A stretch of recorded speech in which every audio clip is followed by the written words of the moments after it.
Brokeback Mountain. I did the whole score before one frame was shot. Then it was the genius of Ang Lee to say, I'm going to put this here, I'm going to put this here, I'm going to repeat this here, you know.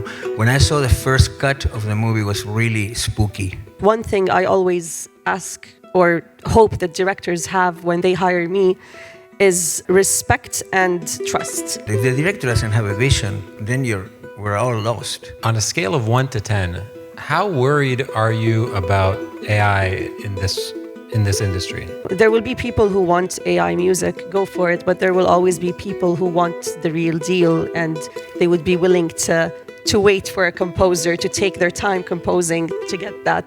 As a white man from colonial kind of outpost in Australia who was raised in a very specific way and was told a very specific story, to kind of weigh that up through the process of contributing to this film and seeing the way that narrative is uncontrollably sort of thrown into question through an experience like working on Palestine 36. If someone is gonna blacklist me because I worked on a film that's about a genocide, I don't want to work with that person who's blacklisting me because I worked on a film about genocide. Absolutely.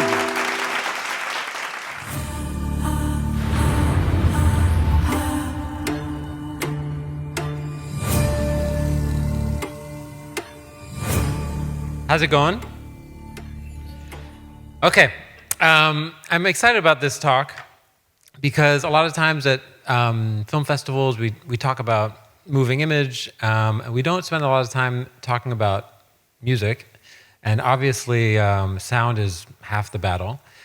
So I'm excited to have an incredible panel up on the stage.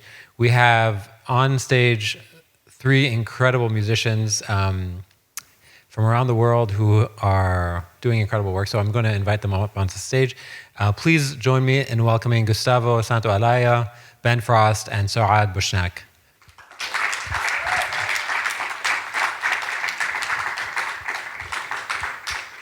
You're far away, very far away. So I want to start with basically what we were talking about downstairs, which is kind of self-definitions. A lot of people, maybe let's just do a real quick poll.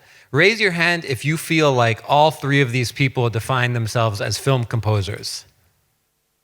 Okay, amazing. So I'd love to sort of go down the line. Gustavo, maybe let's start with you. Well, I really, it's hard for me to define myself as a film composer because I don't really, because I see and I know film composers and sort of people that do it, you know, as their, first of all, as their mainly their only task, you know what I mean? I do many, many things, you know. I started as an artist, performer, and producer. I developed a big career with, you know, groups and as a solo artist, and then as a producer of Latin alternative music. And then I went into films, and then I went into video games, and I have many, many interests in life. You know, I have a voracious appetite for life that cost me a few big indigestions, but I haven't lost that appetite. But I see myself more as an artist that sometimes, you know, choose a different forum where to express, you know, my feelings and my views. I'm not academically trained, so I don't know how to read or write music. I use a recording as my notation. That's the way I notate. And now, you know, with technology, I can, you know, play. I'm not a keyboard player. I play guitar and ronroco as my main instruments, although I like to play instruments that I don't know how to play. We can talk about that later. So with the help of technology stuff, I get my way around. But that's how I define myself, more as an artist that do many things. I have a small book publishing company.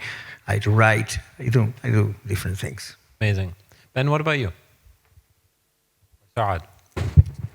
I mean, sometimes the amount of work you do in one particular medium kind of defines who you are. I definitely did not start in film. I started as a concert composer, mainly composing orchestral music, and that's how I landed my not my first film gig, but like probably the fifth or sixth one. It was based on the orchestral works that I did and recorded and put up on YouTube with mainly the Syrian expat orchestra.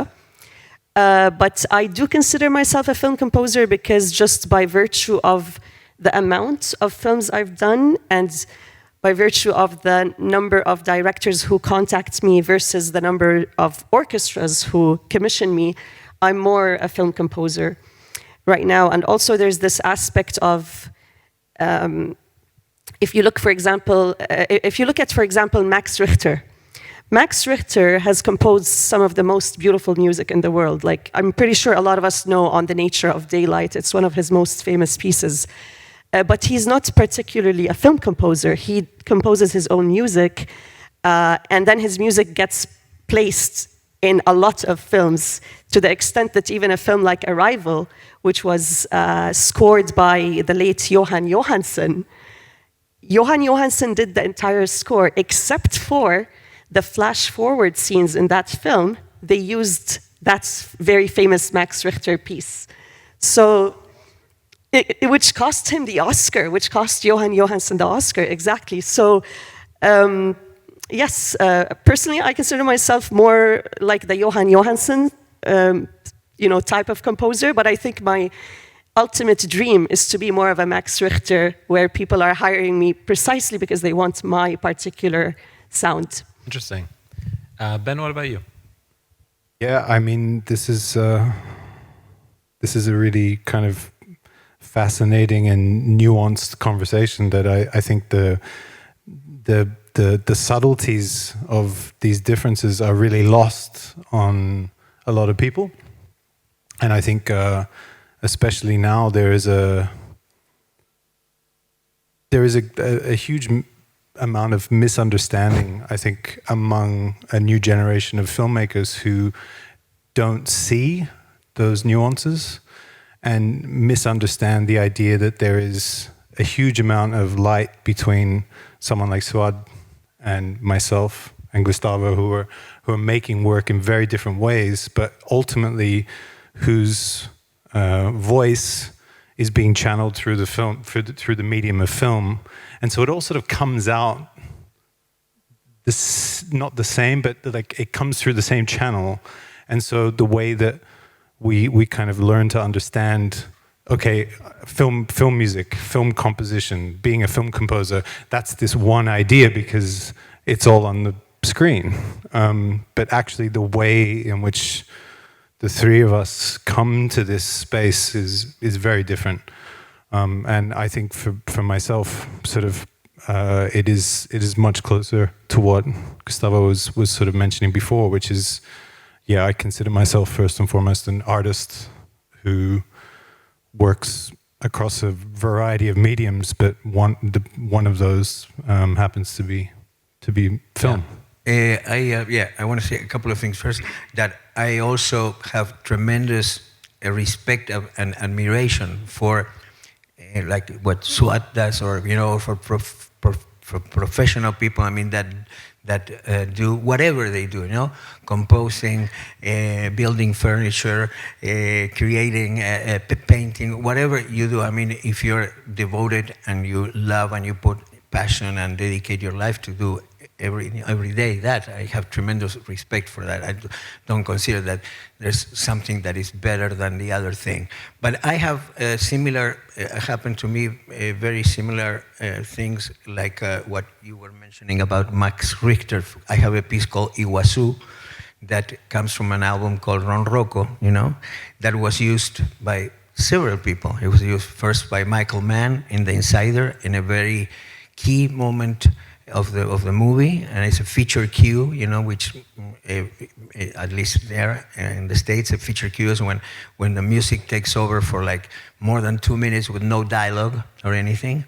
And then it was used again by my dear friend, my brother Alejandro González Iñárritu in Babel, in another very important scene where Cate Blanchett is taken by the helicopter, and then it was used by Madonna in a documentary about Malawi, and so that was a piece that was, composed already, and it was in an album, and I have several of those that have been used in movie. And the way I work also, I don't work, I prefer, although I mean I can do it and I had done it, but I like to work from the script and from a conversation with the director without seeing any images, you know?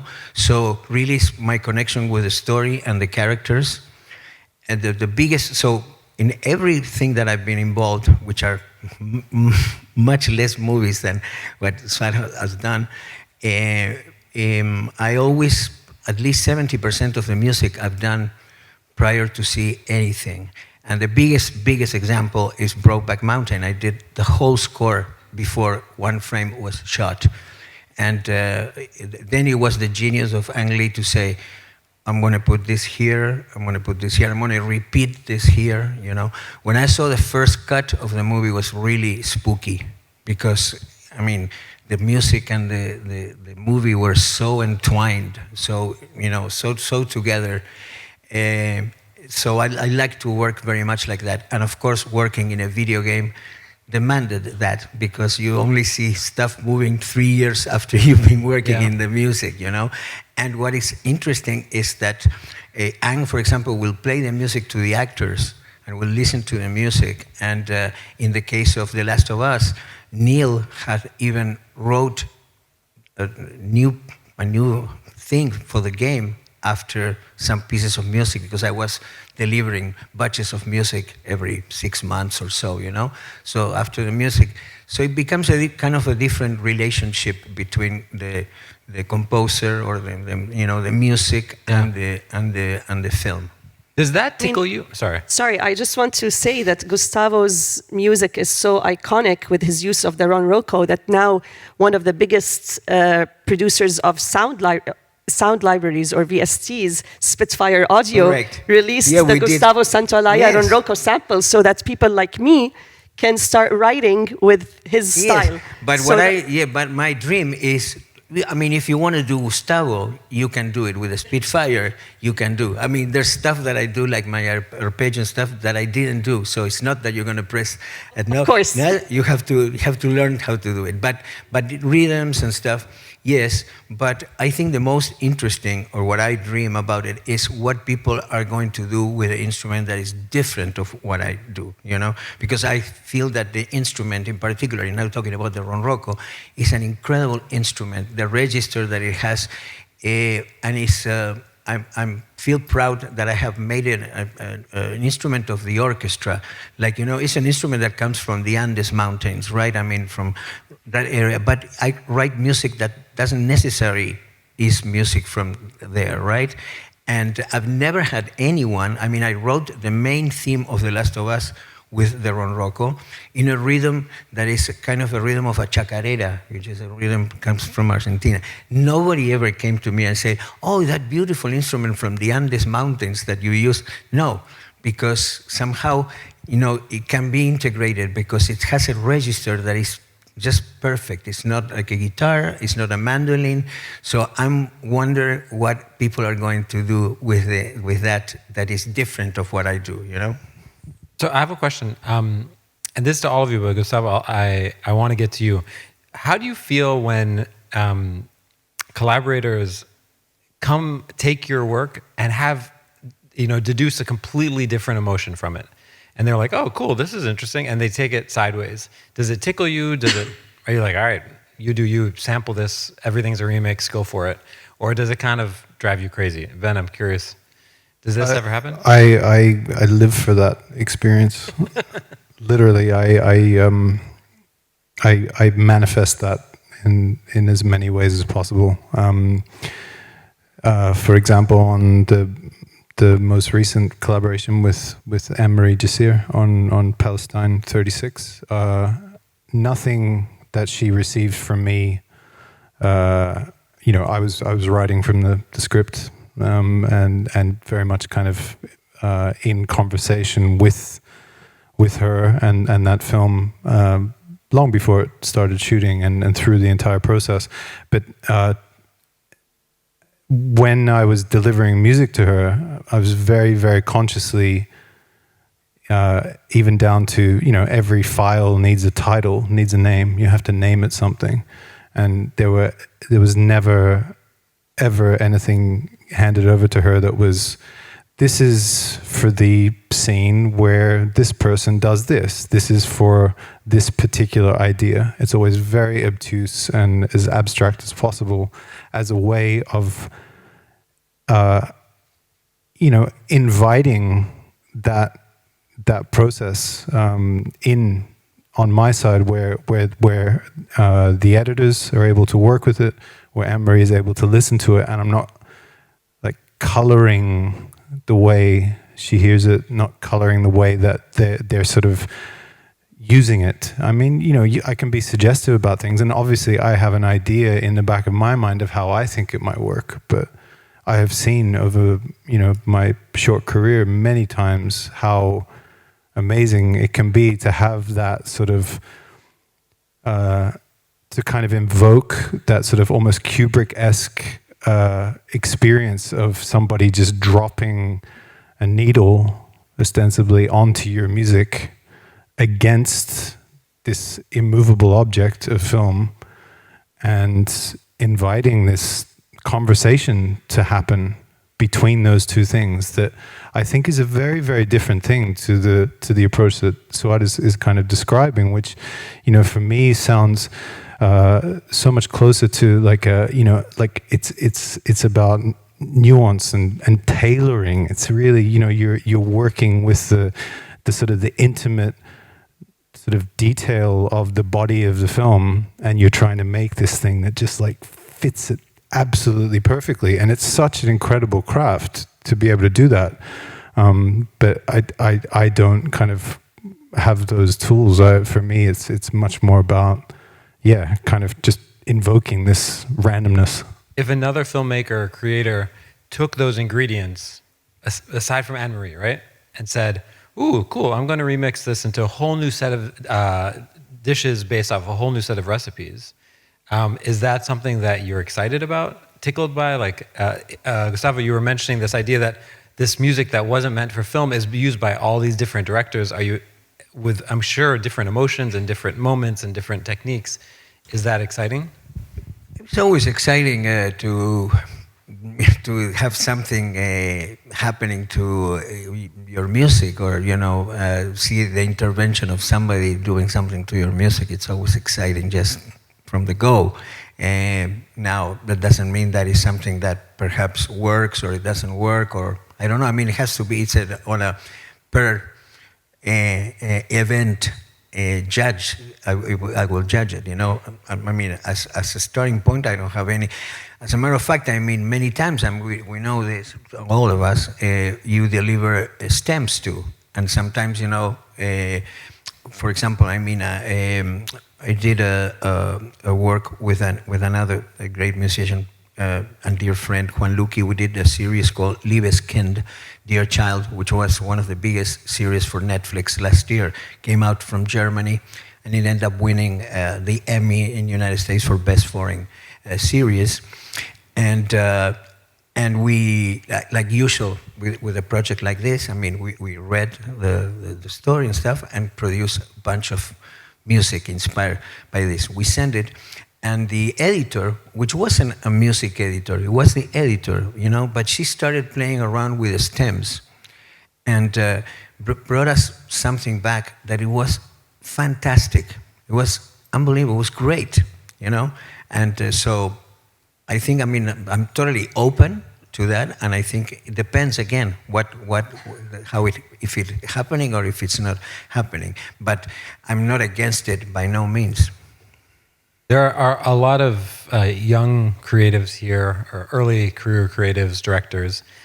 If you were to give a do's and don'ts for working with somebody who's going to do the score of your film, Suad, what should early directors absolutely not do? Because it doesn't serve the final product. I would imagine that there's lots of things that are really productive and some things that are very unproductive. I mean, I'll answer you in two parts. The first part is that one thing I always ask or hope that directors have when they hire me is respect and trust, meaning that both of us respect each other's work, previous work, and that's why we're working together. And trust, meaning the director trusting that I will get the job done exactly the way they want it, even if it's not from the first draft. Sometimes you deal with a director who listens to a first draft and they get worried. I'm like, it's a first draft, you know, this is a conversation. I'm translating your vision into music. It's important for the director to have a vision. It's not the composer's job per se to tell the director what the vision is, but it is my job to translate that vision into music. And we always talk in emotions. When I talk to directors, you don't need to speak music to me, you just speak emotions, and I translate that into music.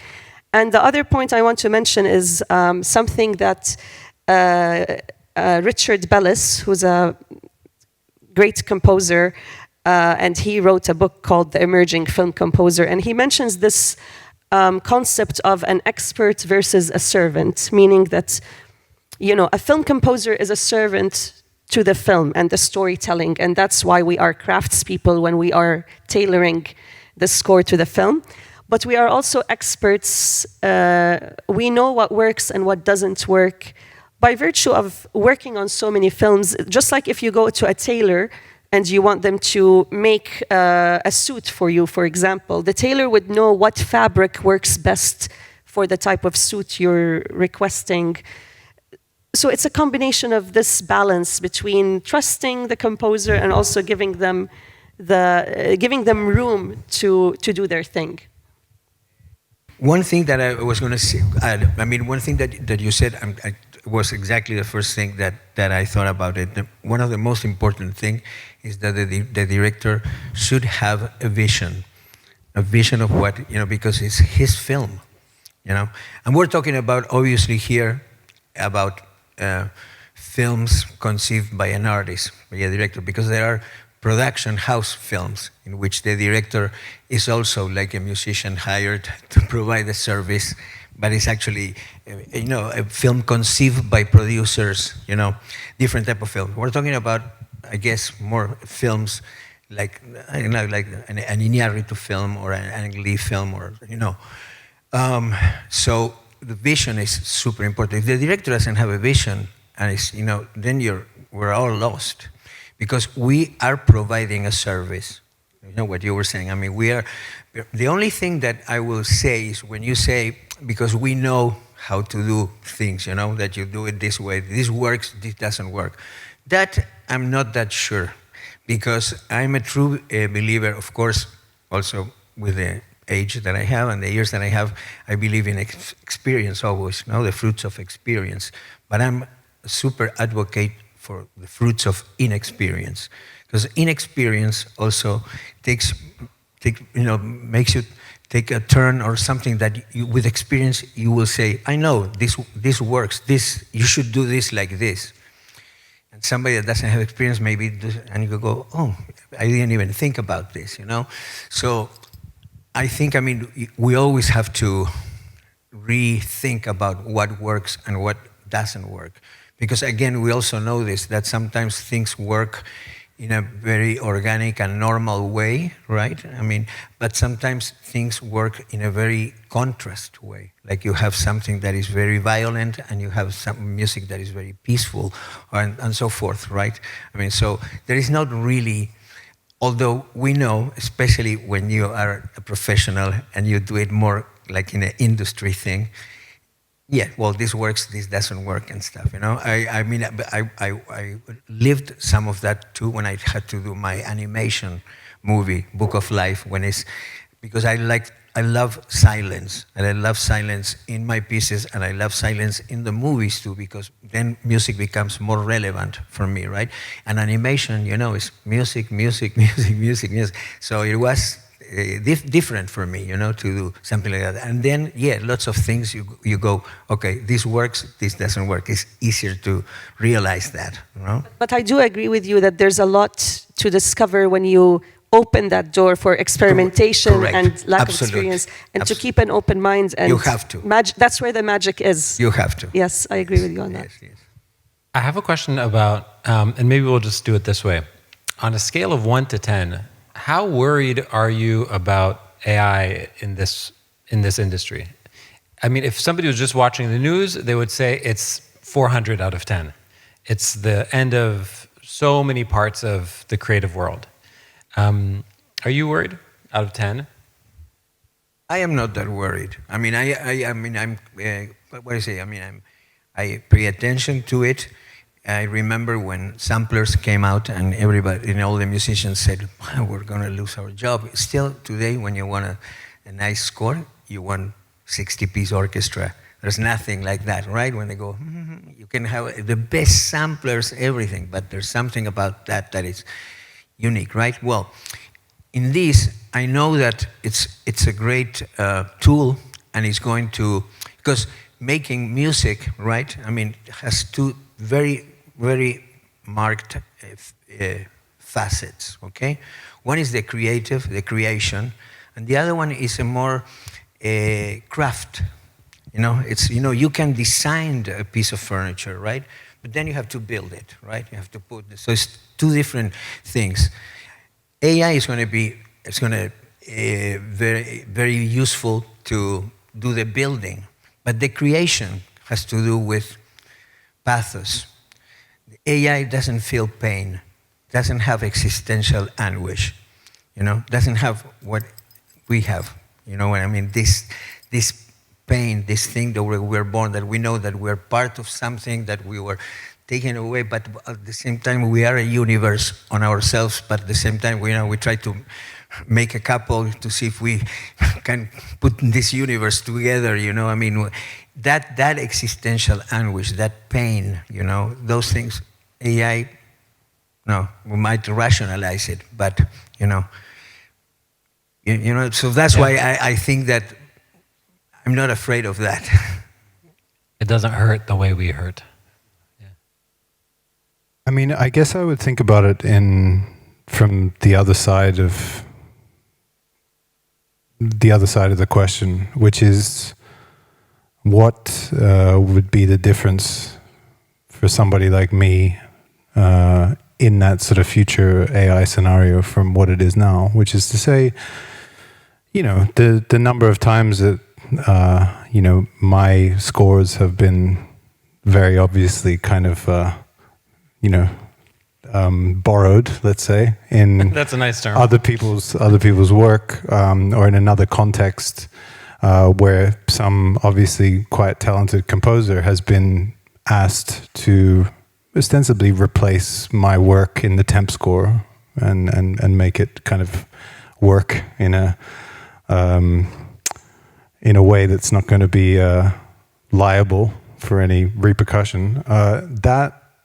That kind of almost sort of prompting mechanism that's at the root of that is just a proto sort of a sort of proto AI sort of compositional Absolutely, space. I agree 100% because I also thought about, like in pop music and stuff, when something, a rhythm or something becomes super popular, like a sound, disco thing or whatever, and then you get 500 people doing exactly that, Yeah, it's literally like machine learning. It's like just do it that. a million The times. prompt was that first guy that did it, and then the other people is just doing it. I mean, there's something like that, I think that what worries me really is what is happening to us as human beings. And then, yes, AI could be dangerous not only for us musicians, for everybody, because what we're witnessing is not like in other times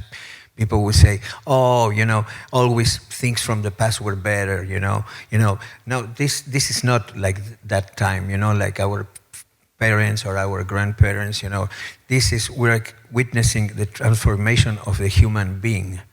Humans in 50 years from now are going to be so different. We're going to be different, and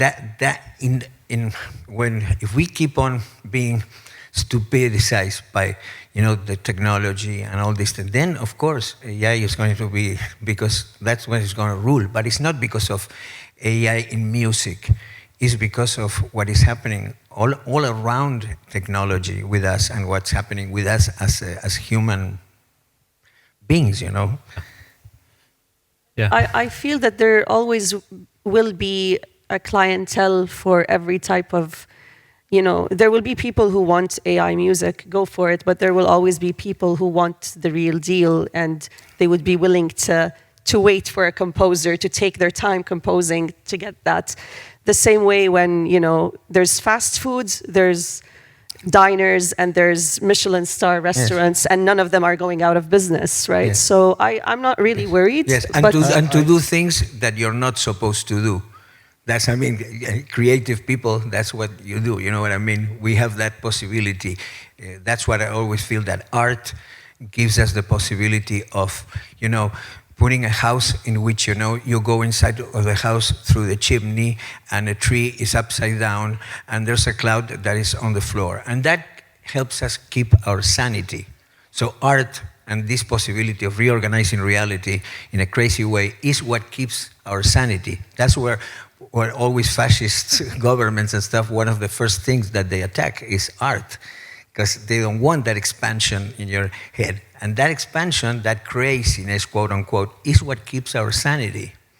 And that is what is going to make us different always from artificial intelligence, which we will know how to do things, but we'll do it different. I would want AI to do the technical time. For example, I would want AI to do the craft, stemming for me. Exactly. Instead of me spending hours bouncing tracks, Exactly. exporting, but I wouldn't want AI to do the creative work. Exactly. Yeah. I'm curious about selection of projects. And Ben, I want to start with you because you are here because you worked on Palestine 36. There are a lot of creatives in Hollywood who stay, not saying that you're in Hollywood, but a lot of creatives in Hollywood and in the broader film industry that stay away from stories about Palestine or about places like Sudan and other things that don't quite fit the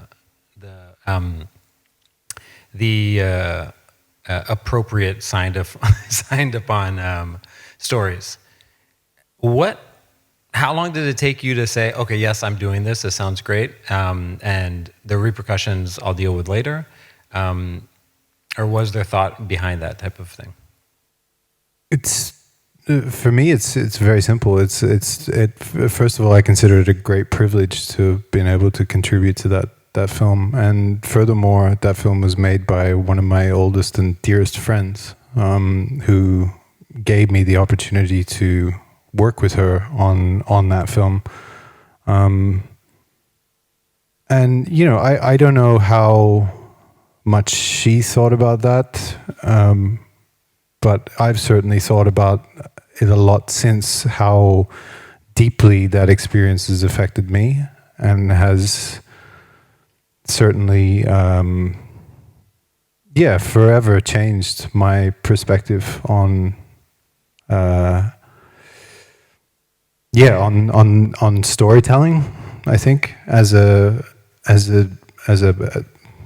white man from colonial kind of outpost in Australia, who was raised in a very specific way and was told a very specific kind of story, to kind of weigh that up through the process of contributing to this film and seeing the way that narrative is uncontrollably sort of thrown into question through an experience like working on Palestine 36, and just forcing a kind of a conversation with the narratives that I've kind of literally grown up with, that I think many of us have. And I think there was a part of me going into that experience that knew that that's what I was doing, but I wasn't really prepared for the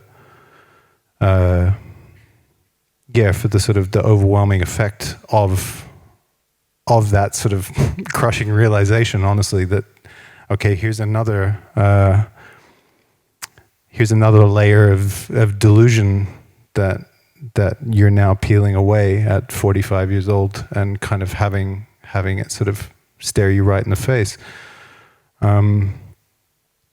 And, you know, going back to the point of you know, where AI and the future is kind of coming into that conversation, there's no prompt for how the musical response that I'm going to have to like a story like that, with all of my baggage, with all of my history. There's no prompt for that, and there's no prompt for like how that's going to manifest. And I think that the result is, you know, from my perspective, is this kind of there's a conversation across this void between Anne-Marie's story, between all of that history and all of that, all of that horror, and me sort of reaching out across that void with an emotional response to ultimately my friend and her story. I mean, I think going a little more to also what you were saying, I think what Ben said transmits, I mean, that what I think implies the answer that I would give, which is you have to do what you feel and what you're connected.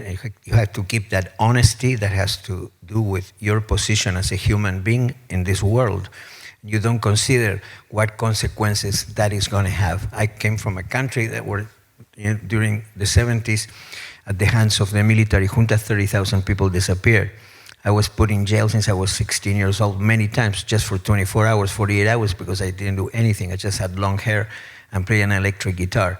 I didn't do drugs, I didn't belong to any political party, and I kind of had to leave in 78 because I had friends disappeared, and so I mean, I know that I'm one of the producers of a film called Norita, based in the life of Nora Cortiñas, who is one of the founders of Madres de Plaza de Mayo, the mothers that actually went asking for what happened with their kids, and they even were infiltrated, and 3 of them were killed. I mean, mothers that were asking for where their kids were put in jail, right? I mean, so I always felt sort of a commitment with the things that I feel strong about, and it's not only about the things also that you say, I'm going to do this project because I feel connected, because I have the connection that Ben was describing, this deep connection with that story and with that friend, but also the things that you say no.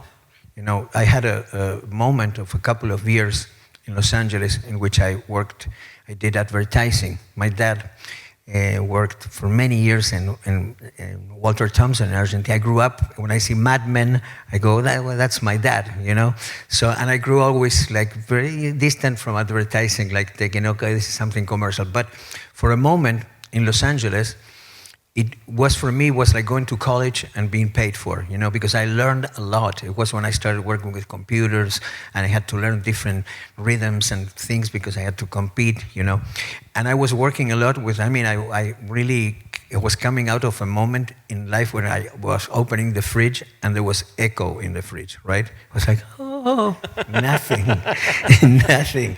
So suddenly, I started working with this agency that gave me good work, and as advertising is a well-paid work. And suddenly, they approached me with a couple of projects. One was about immigration.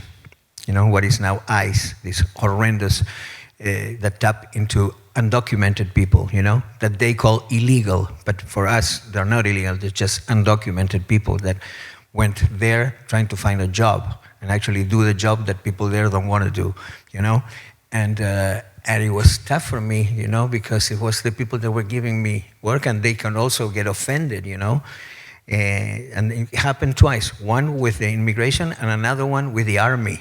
It's not a job; it's an adventure. I said, "I'm sorry, but I don't do that. Don't do these things. Risking that perhaps they will get offended. What are you trying to say that I'm, And no, I did say no, and they still called me, and continue. And I just did for a few years, learned, and I knew that it was the type of work that will destroy you creatively, But I think so. It's very important to, and this has to do with selecting the jobs and stuff. I say whatever success I have achieved has to do not only with the things that I've done, but also the things that I say no to. Yeah. I might also, I agree with both Ben and Gustavo, and what I do want to add is that this question of, the fear of being affiliated with a film that speaks about a topical issue. I mean, art is human, art is political. We cannot say I'm apolitical. There's no such thing as apolitical, and it comes down to a point where if someone is gonna blacklist me because I worked on a film that's about a genocide, I don't want to work with that person who's blacklisting me because I worked on a film about genocide.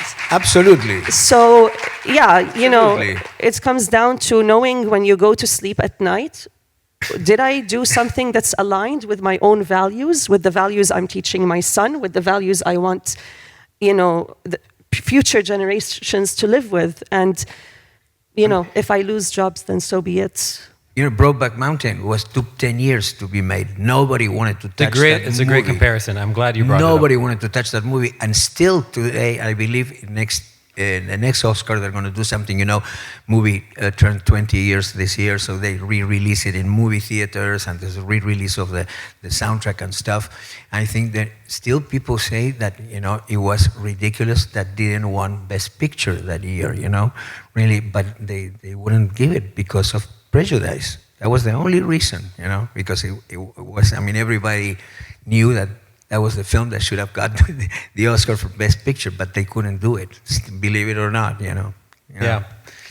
Artists need to take stands. If you're going to express yourself, that's part of it. Yeah, I think I would just add a wrinkle to that, though, is just this idea that, I think we can all agree that some of the worst crimes in the history of art were done with the best of intentions. You end up in this kind of we are the world, save the children space that is often disastrous, like musically, visually, whatever it is. And so I think it's like allowing your politics to kind of like lead your work is also unhelpful. I think it's about humanity, and as was mentioned by Odyssey in the previous talk, this I thought that was quite an important thing that he sort of said, which was this idea that there's so much similarity, like focusing on the similarities should be the kind of the leading principle, not the differences. Yeah. Also, that's a product of humility and saying there's so much I don't know.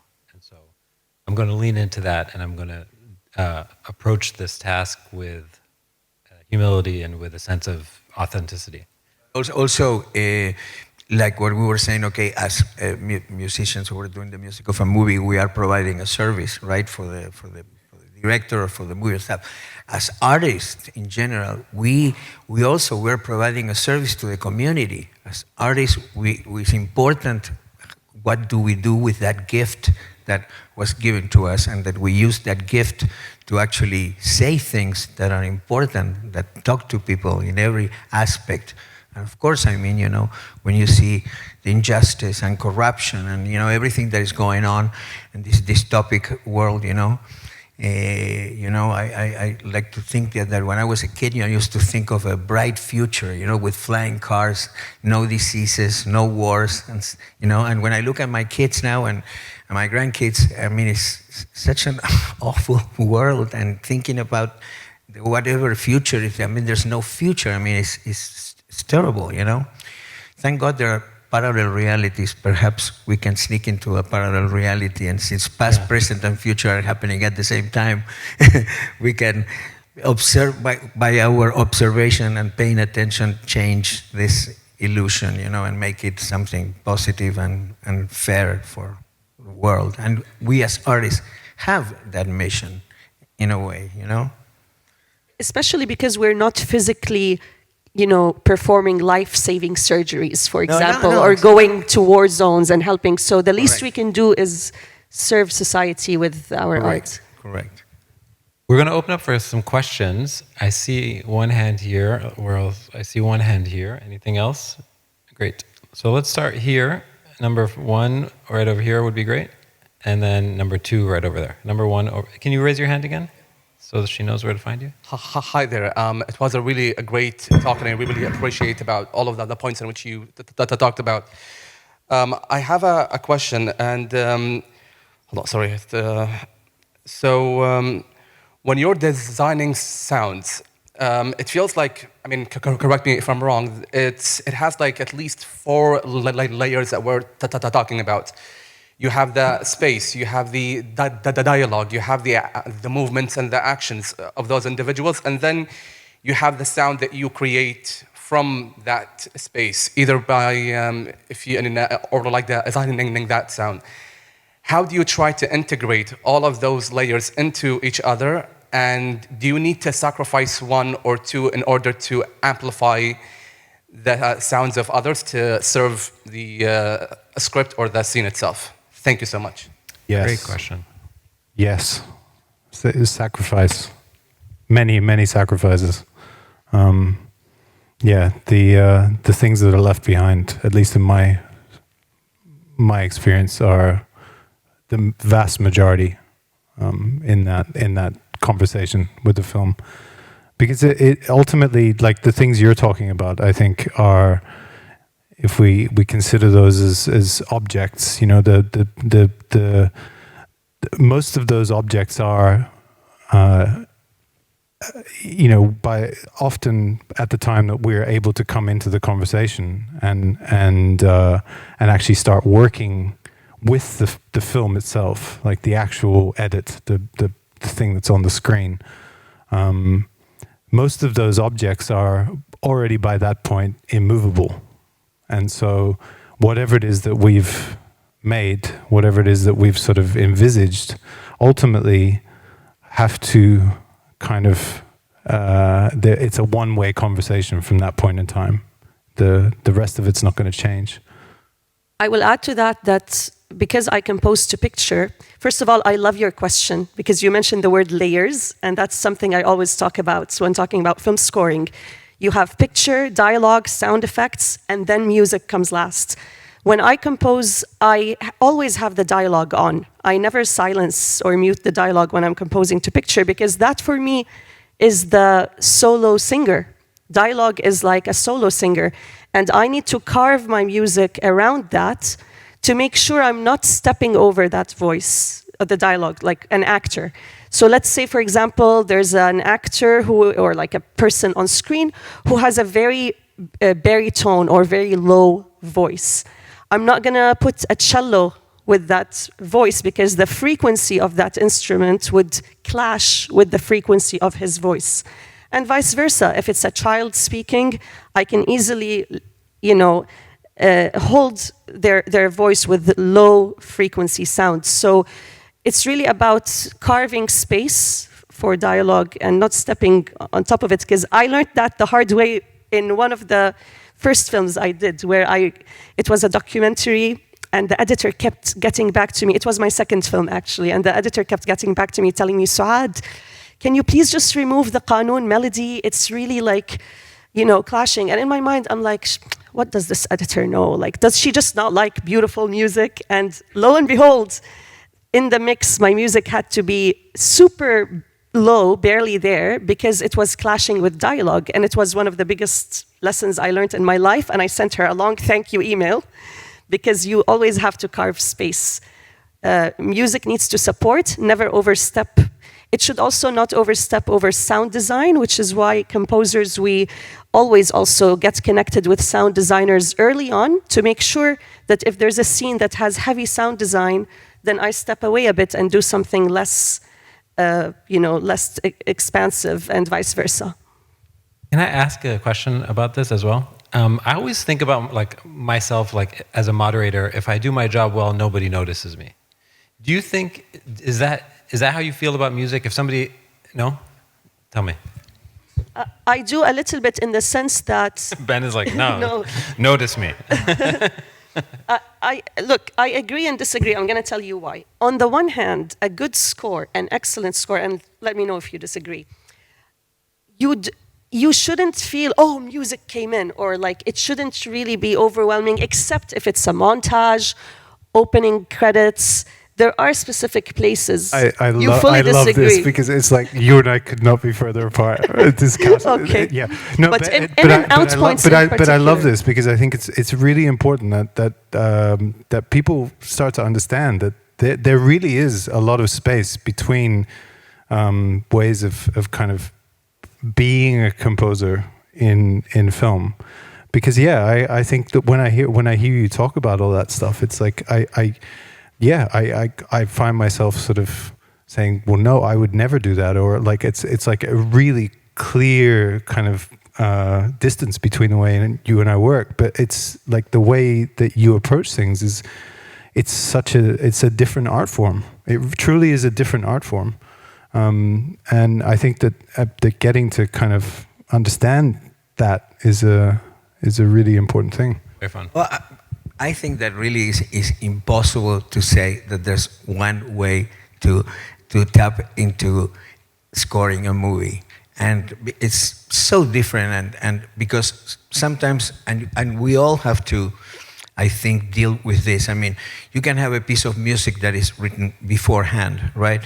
And which sometimes you could take it as a needle drop. You know, it's like when they choose a song or something, a piece of instrumental music that already exists, and they put what sometimes happens to me in my scores, that they took something that it was already in one of my records, right? So it's just like a needle drop. So it's a music that is working, not necessarily written for the guy steps out of the car, goes and opens the door and stuff, right? So that's one kind. The other kind is when you really need to support an action or something that is taking place, which is what you were saying, and you have to be careful with the dialogue and all that stuff, which is true. Then the other is when you're dealing with dramatic movies that are very well done, and then usually you don't want to step with the music in a very dramatic moment because you will turn it into a melodramatic moment. And when the movies are really happening, when the scene is happening, why would you put some music, you know? You wait perhaps until the scene ends, and then you accentuate that with music after that. But one thing, for example, with the volume, one thing that, and this I learned with Alejandro González Iñárritu, my music, because most of my music is not orchestral, although I have done, Brokeback has big strings and stuff, but most of it, I play mostly all the instruments or with some few musicians and stuff. But to make it sound and to feel that thing in the screen, you have to put it loud. If you put some of my scores, my music, lower in the mix, like if we put some orchestral thing, it will die. It will get lost. I mean, with Alejandro, I have to tell him sometimes, Alejandro, I think it's too loud. Which is, very, very rare. But again, it's not music all the time. It's those moments where there's not too much music. In Amores Perros, there's 20 minutes into the movie that you hear the first note of music. So it's very different, each thing, and it needs an art form to do what Suda was saying about, not touching the dialogue and going around, and it's fantastic. But all these things happen. Sometimes it's a music that you have prior, and it will work almost like a needle drop. Sometimes it's dedicated to what is happening, and sometimes it's staying out and coming super loud. Great. We had a question over here. Hi, my name's Faisalad, and first of all, thank you so much for giving us the time today. I really appreciate it. My question is about how you navigate communicating emotions for the audience based on the medium that you're scoring for. Ben and Gustavo specifically, I know for sure you guys have done both movies and video games. And obviously with a movie, it's a set runtime, everyone's watching it at the same time. Whereas with video games, the runtime of an event within the story or within a certain action is dictated by the agency of the player. So how do you manage to account for this difference in runtimes for different mediums while still ensuring you still impact with the same emotion that the audience is experiencing? Thank you.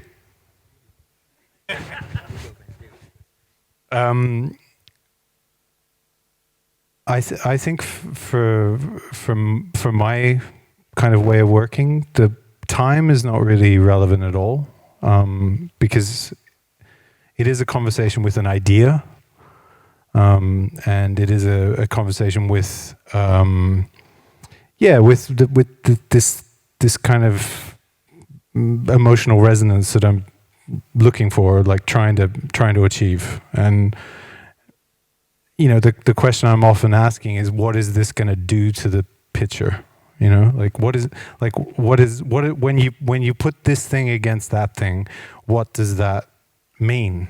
You know, and so, you know, the timing and things, like even when you're sort of talking about, like Gustavo mentioned before, like stems, which is a way of sort of talking about multi-tracks, for those who don't know.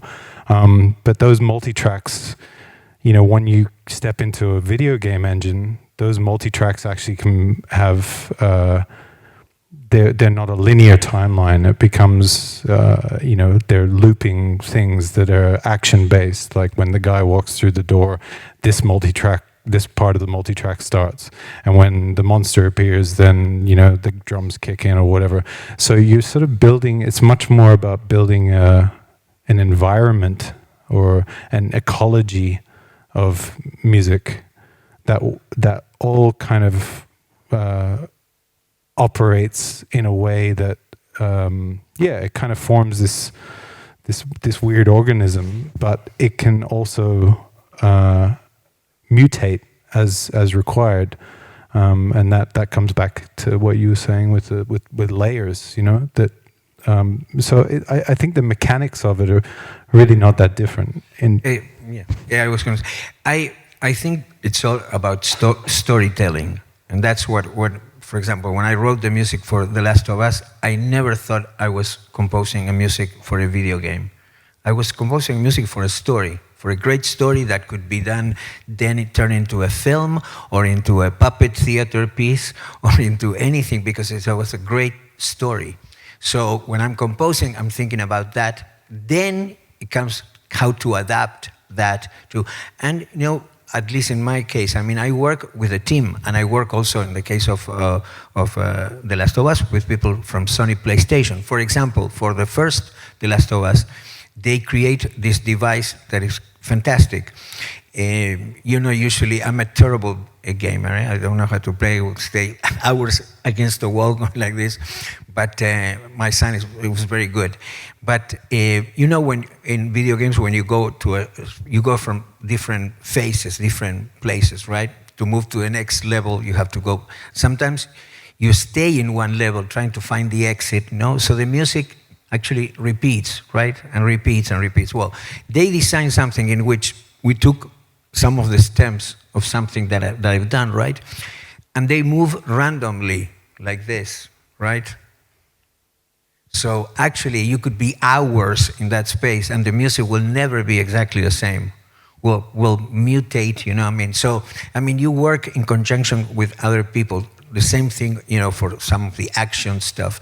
But what my music, I think, brought to the game, and this is something that I didn't say, Neil Druckmann said it, and now Craig Mason, the guy that did Chernobyl, and now is also in the show, that my music is part of the DNA of the Last of Us, right? That is like another character, like another actor, you know, another. I really tap into the emotion of the story, you know, and that's what I always try to do. Then the other is craft. It's something that has to do with a craft. But to grab the emotion of a story or a character, you know. And in that case, I also agree with what Ben was saying before, that is very abstract. I've never said to a director, for example, this is the theme for Ellie, or this is the theme for, no, I just put the themes and, you know, and the music, and somehow the director will say, oh, I think this will be good for this. And this, I let the director explore this universe that I have created. And then later, I can realize things. It happened to me a lot that I can now articulate in words how I work, because it took me years. It was also always intuitive, you know. But now I can say, oh yes. For example, I discovered in The Last of Us that there was a masculine side and a feminine side, and that the masculine side, the muscular and everything, was done by the 6-string bass and the octave guitar, and the feminine side was the ronroco. But I've never thought it that way when I did it. But it works. It is like that, you know. So things like that. I mean, basically, again, for me, it's always about storytelling. So I'm a video game, a movie, a record. Everything has to do with, you know, how you tell the story, and then you craft it in different ways. If I may add another medium, because you asked about video games and cinema, I will add TV. I did music for a Syrian TV series called Al-Batal by Al-Layth Hajjo. And scoring for a TV series is very different than scoring for cinema. So for example, the score I did for Al-Batal required that it be more present, because TV is something people watch at home. They might be cooking, they might be on their phone. You've heard of second screen, I'm sure, which is where you want to grab people's attention. So it has more music, it's more heavy-handed, it's meant to pull you in all the time, whereas the score I did for Yunan by Amir Fakhreddin is way more subtle, there are much more silences, because people are expected to watch that film in a closed black box with nothing on, you know, no phones, no distractions. So also the delivery time is different. Sorry? The delivery time. The delivery is different. time is also very different. I'm really curious, because like, do you, because you mentioned you work to picture. So when you work on a series, do you also work to picture? So this was my first, Al-Batal was my first 30-episode series. The way I did it was I first composed an album of music, but then I told the director I'm going to edit my own music to each episode. So it was a 4-day turnover. So for 30 days in a row, I was sitting at my desk for 9 hours, putting all my stems of all the tracks that I thought worked in my session, and tailoring and editing to picture. Were you deciding like which themes belong to which? Yes, pretty much. And the producer was like my work husband, so we were on a hotline. He was checking things, and I think only 2 or 3 times the director got back saying, I don't like this, remove it. But that's like from 30 episodes, which that's really little compared to, But it was laborious in the sense that you are making these decisions on your own, but there was a common language that was understood between, you know, the team, myself, the producer, and the director, and it kind of worked. Correct. And I mean, one of the things that I sort of support more the idea of the creation and the craft, you know, is that you can work with teams in TV series. I have a team to work, you know, because I can't do, you know, all that stuff is impossible. So based on my themes and my ideas and stuff, there's people that do the craft of actually putting the nails and then, you know. Music editors are amazing. Like once you know a great music editor who can respect your music and know how to mix it. And the nice thing about music editing is what you said about that editor who mixed up stems and came up with something completely new. It's amazing. Incredible. Amazing. Okay, so we're going to do a game. Sorry, we don't have more time for questions, but we're going to do this game. And the way this works is that if we get enough of applause, I think we can convince Gustavo to play something because he has his instrument. So would you like to hear Gustavo play something? Let me think about it. I don't think that was good enough. Would you? No, I'm just joking.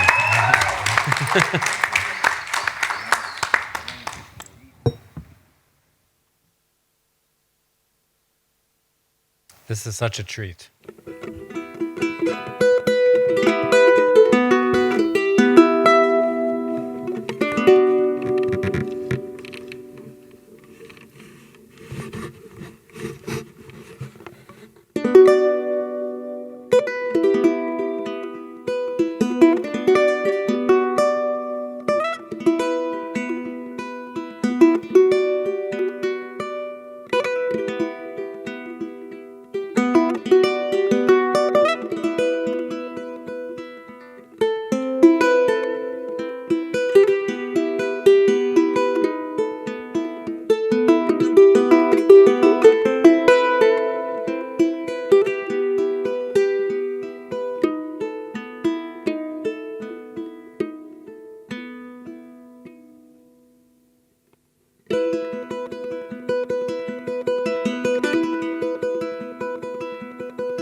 Please give it up for Gustavo, Ben, Suad. Thank you so much, everyone. This was a wonderful, wonderful chat.